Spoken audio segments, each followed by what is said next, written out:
MediEvil II is a Gothic action-adventure game developed by SCE Cambridge Studio and published by Sony Computer Entertainment for the PlayStation. It is the second installment in the MediEvil series and a sequel to MediEvil. It was first released on the 19th of April 2000 in Europe and the 30th of April 2000 in North America, taking place 500 years after the events of the first game. It follows series protagonist Sir Daniel Fortesque's revival in Victorian-era London as he attempts to stop sorcerer Lord Palethorn and Jack the Ripper's plans to terrorize the city by raising the dead. Following the positive reception of the first game, Sony Computer Entertainment commissioned SCE Cambridge Studio to make a sequel to MediEvil before the end of the PlayStation's lifespan. The original concepts for MediEvil II went through many transformations during development before the Cambridge team finally settled on making a sequel set during the Victorian Gothic revival, largely reminiscent of its predecessor. The game received mostly positive reviews from critics upon release, with praise including slight improvements over its predecessors such as artificial intelligence and graphical enhancements,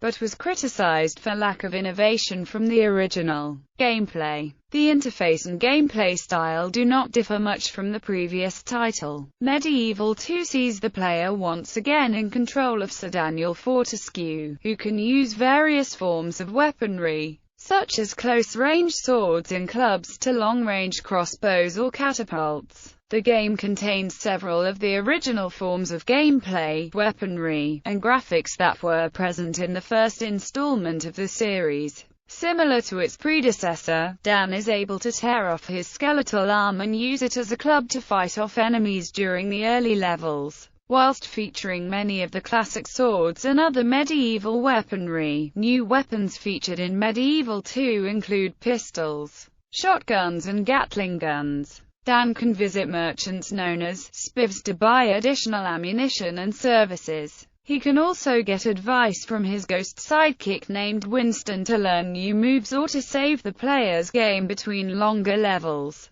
Similar to the previous game, Dan's health is determined by a single health bar, which reduces when Dan is hit. It also depletes completely if he drowns or falls from a great height. If Dan completely runs out of health, the game restarts from the last known save point.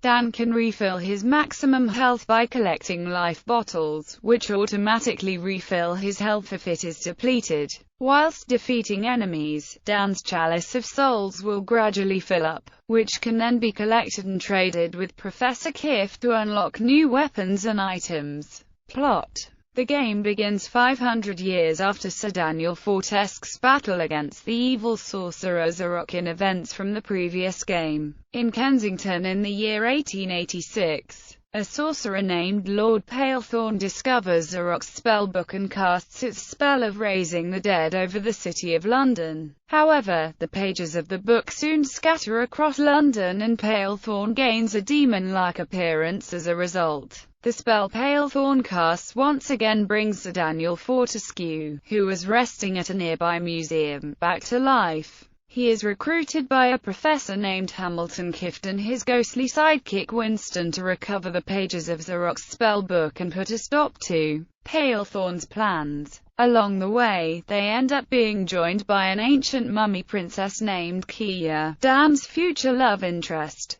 During an incident in which Kia goes off on her own, she is killed by Jack the Ripper, much to Dan's shock. Having discovered a time machine, Dan travels back in time to save Kia in Whitechapel, merging with his past self to gain golden armor. As Dan finally confronts Palethorn, he steals the pages from him and uses them to summon a large blue demon. Dan manages to turn the demon against Palethorn, putting a stop to both of them. As Palethorn blows up his lair with his last breath, Dan decides to join Kia in the afterlife as they return to their eternal rest. If the player has collected all the chalices, Dan and Kia go for a ride on the time machine which takes them back to the time of the first MediEvil instead. Development. After the success of the first MediEvil, Sony Computer Entertainment commissioned SCE Cambridge to develop a sequel that would be released before the end of the PlayStation's lifespan. Chris Sorrell, who previously served as director of the first game, was not involved in development, so the project was handed over to James Shepard instead. According to Shepard,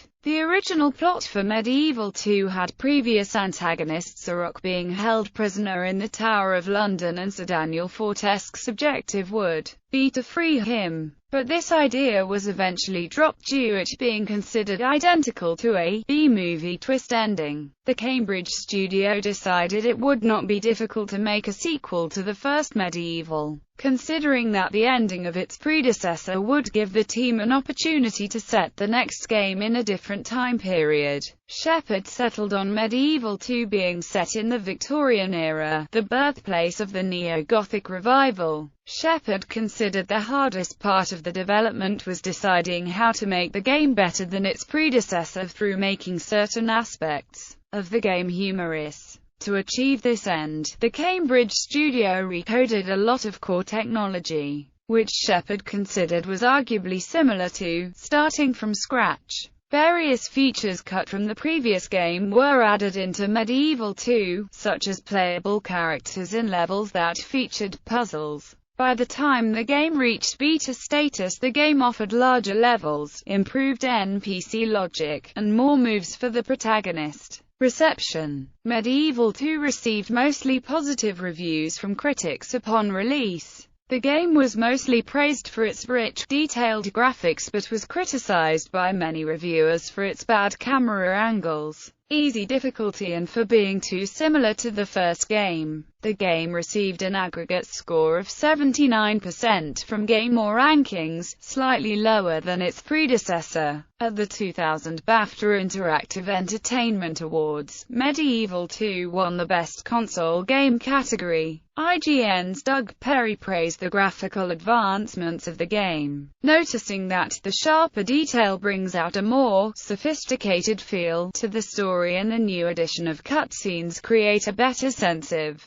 continuity and story to help break up the game into a more controlled, broader world. Sean Sparks of Game Revolution similarly praised the improved graphics, noting that smooth frame rate and sharper graphics brought out the original PlayStation's power despite nearing the end of its lifespan. Sparks hailed the graphics as eye candy, and said that the levels are a joy to explore. Despite the graphical achievements of the game, the level layouts and camera work were among the main criticisms. Perry noted the game's plain-wide confusion in level layouts would cause frustration for players, and was several times found without direction in the larger levels. Sparks also noted similar concerns with confusing level layout. Perry disliked the fixed camera positioning throughout the game, saying that at least 20% of the camera angles could have been tuned or changed to provide better views for the player, outlining that the camera was good, not great, and a small improvement to its predecessor. Daily Radar's Stephen Frost praised the game's improved artificial intelligence and harder difficulty in comparison to the first game, summarizing that MediEvil II was better, not perfect, although he thought that the game was still lacking in innovation.